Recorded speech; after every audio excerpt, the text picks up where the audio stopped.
Salmo responsorial de esta tarde realmente es hermoso, ¿eh? Al despertar, Señor, me saciaré de contemplar tu rostro. Bellísima ese salmo. Al despertar, Señor, me saciaré al contemplar tu rostro. Creo que es una buena antífona para terminar el día esta noche antes de acostarnos. Que al despertar, me saciaré, Señor, al contemplar tu rostro. Vamos al Evangelio, ¿no? Miren, el Evangelio es rarísimo. Es una pregunta tonta, absurda, la que los saduceos le hacen a Jesús.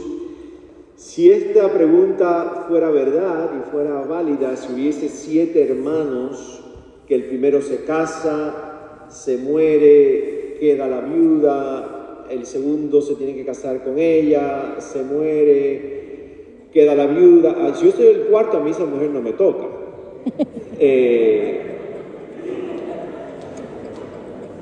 Uno, dos, 3, pero el cuarto, pero si llevan 3, que se quede viuda. Porque la pregunta no tiene sentido, la pregunta realmente no tiene ningún sentido. Claro, entonces hay que ver quiénes hacen la pregunta. La pregunta la hacen los saduceos. Nuestro oído está acostumbrado a escuchar sobre los fariseos, al punto que el diácono dijo fariseo porque automáticamente uno lo diría. Pero el texto no dice que fueron los fariseos los que le hicieron la pregunta a Jesús. A Jesús le hicieron la pregunta los saduceos. En las últimas semanas, el Evangelio, los personajes principales después de la persona de Jesús han sido fariseos y publicanos, cobradores de impuestos.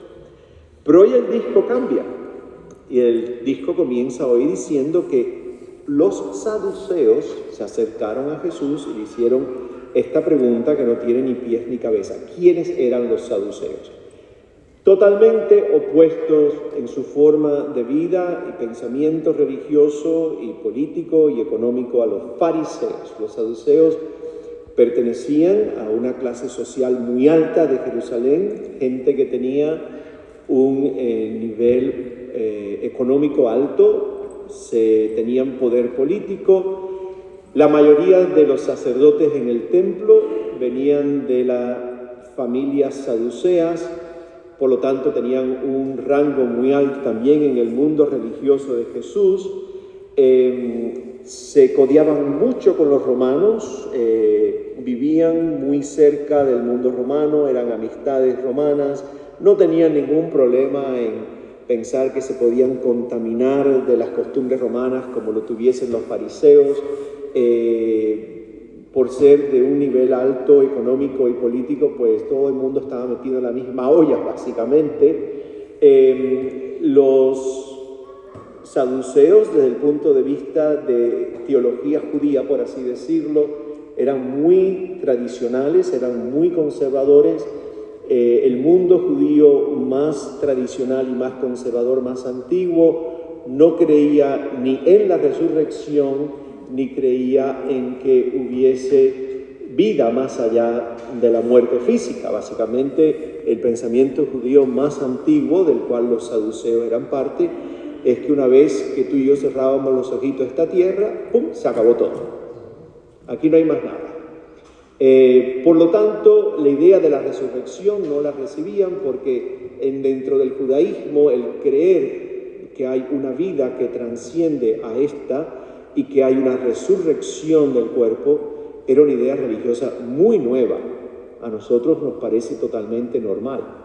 Pero en el momento de Jesús esos conceptos empezaban a llegar al judaísmo y los saduceos no lo compartían.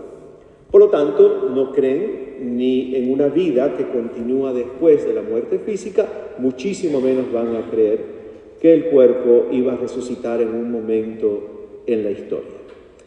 Por eso la pregunta no tiene sentido para el saduceo. El saduceo no cree en la resurrección, por lo tanto, ¿para qué va a hacer esa pregunta si no cree en la resurrección y no creen en la vida eterna? Los fariseos eran totalmente diferentes. Los fariseos no eran de la clase clerical, eran laicos.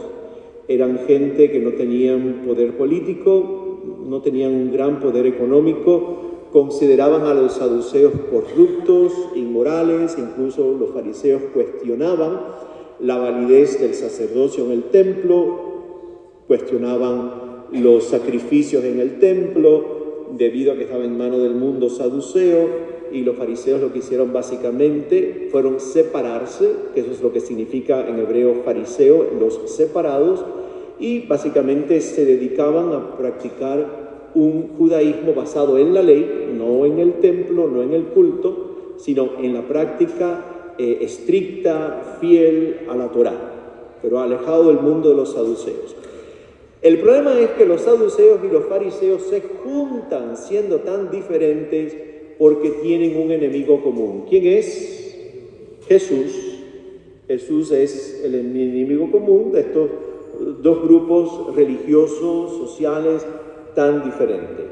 Dice el padre Pagola, por lo tanto, que en la pregunta tan insidiosa que a nosotros nos suena hasta cómica, no hay una búsqueda de la verdad.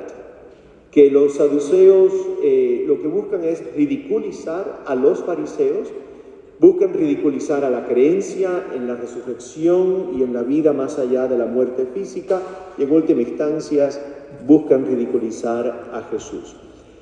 Es una pregunta que lo más que se puede decir está basada en que los saduceos tenían una necesidad tremenda en sí procrear, pero que lo que procrearan fueran ¿qué? ¿Hombres o mujeres? Hombres, porque les aseguraba que un puesto ¿en dónde? En el templo. Les aseguraba el culto en el templo, les aseguraba toda la maquinaria que tenían montada. Por eso, en el judaísmo más primitivo, hay 3 señales de que Dios, tú le caes bien a Dios. ¿Sabes cuáles eran? De que tenías todos los hijos, o la mayoría eran varones. Soy Néstor, tiene 4 hijas, ¿verdad? Varones. ¿Por qué? Aseguraba puestos, aseguraba mano obrera, aseguraba de que tú no ibas a tener que buscarle dotes a 4 hijas, aseguraba un montón de cosas. La segunda era que ibas a vivir mucho tiempo en la época de Jesús ya eran 55 años. De ahí ya para adelante, ni Matusalén. Y la tercera era tener riquezas. Entonces, los saduceos tenían las 3. Tenían hijos varones, o buscaban tener hijos varones, tenían riquezas y tenían básicamente una vida que les ayudaba a prolongar, llegar a viejitos. Viejitos, repito, César, no como tú y como yo, que hemos pasado los 50, llegar a los 50 y pico. Con ese pensamiento religioso, ¿quién necesita vida eterna? Que lo teníamos todo muy bien. Vivíamos muy bien aquí, por lo tanto, el concepto de que la muerte era la puerta a algo más eterno no era parte del pensamiento saduceo. No buscan la verdad, no les interesa buscar la verdad.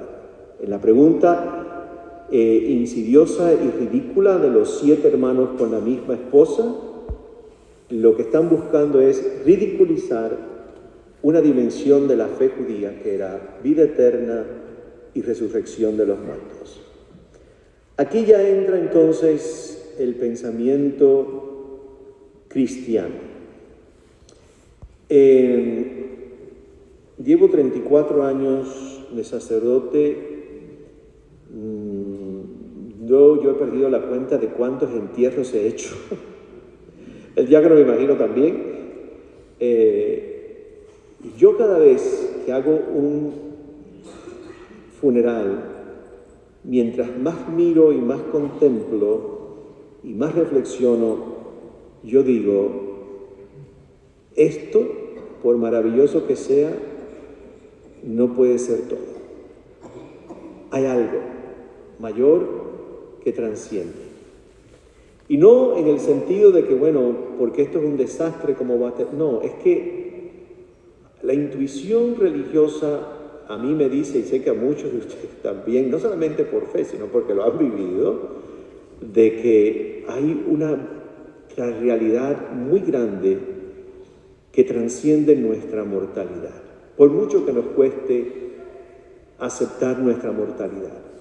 Hay una frase en la liturgia de difuntos y hay muchas opciones de oraciones y yo siempre digo la misma, por una frase que hay en esa oración y dice: Señor, conduce a Pedro a su patria verdadera. A mí esa frase me fascina, ilumina, me recuerda quién soy y quién tú eres, de dónde venimos y a dónde volvemos. Volvemos a la patria verdadera.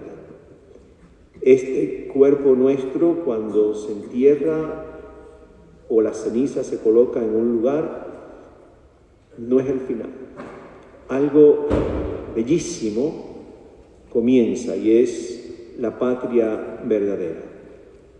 Creo que es enormemente consolador, y no es consuelo de tontos, sino es un consuelo de la fe, de que volvemos al rostro de Dios y volvemos al corazón de un Dios que es amor y que es vida.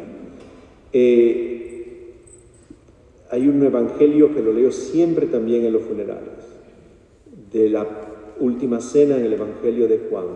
Voy a preparar un lugar, para cuando esté listo volveré y los llevaré conmigo, para que donde yo estoy estén también ustedes.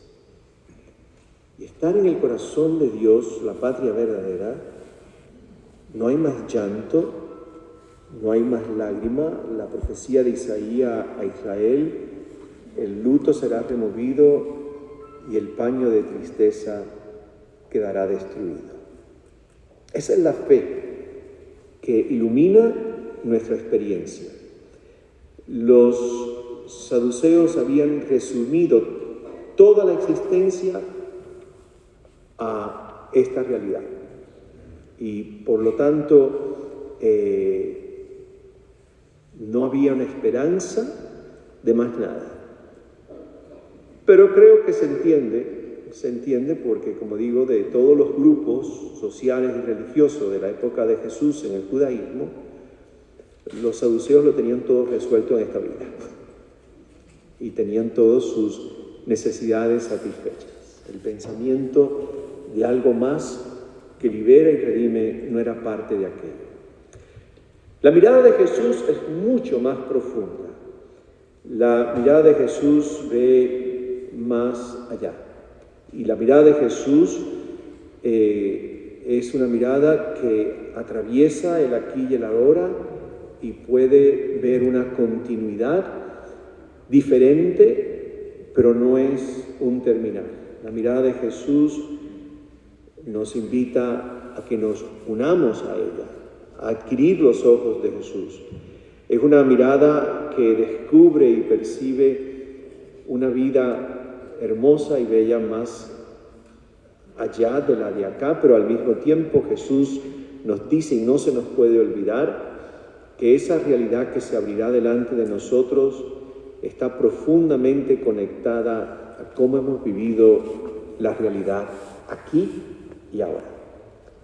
En la medida en que somos hombres y mujeres que amamos, en la medida que tenemos empatía y conexión con el dolor de los demás, en la medida que somos hombres y mujeres que buscamos y anhelamos a Dios y somos hombres y mujeres de oración profunda, en la medida que somos hombres y mujeres que a pesar de debilidades y sufrimientos somos capaces de seguir confiando y de seguir esperando, es en la medida en que el acá nos va abriendo las puertas del allá.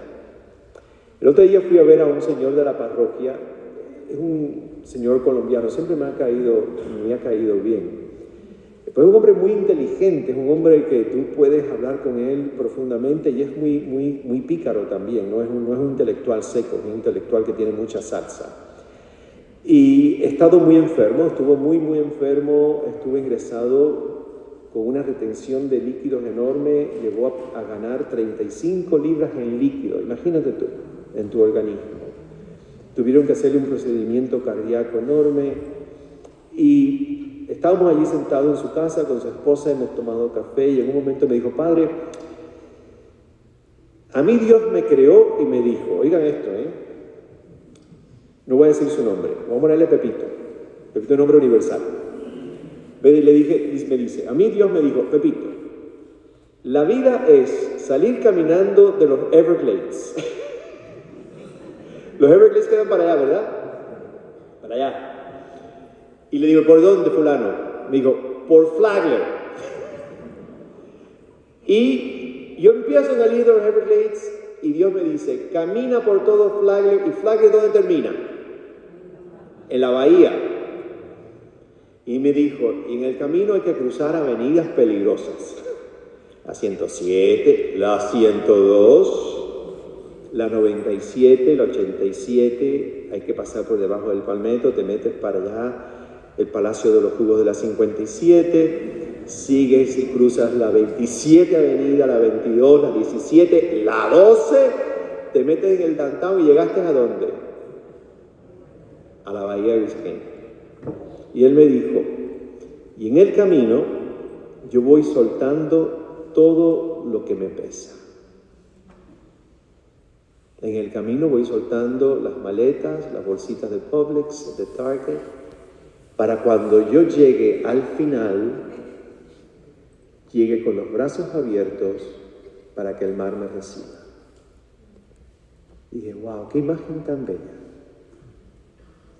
Caminar desde los Everglades hasta que el mar me recibe, voy a atravesar momentos muy difíciles, pero voy soltando lo que no necesito en el camino. Y le dije, fulano, ¿tú sabes que los Everglades no es un pantano? Me dijo, claro, padre. Nosotros pensamos que los Everglades son pantanos. Ustedes saben que los Everglades no es un pantano. Los Everglades es un río de agua cristalina. Y por eso hay peces, hay animales, hay alligators, y viven gente. En un pantano no vive nada de eso. Y se está moviendo hacia el Atlántico y parte hacia el Golfo. Y los Everglades se convierten en uno ¿con qué? Con el mar.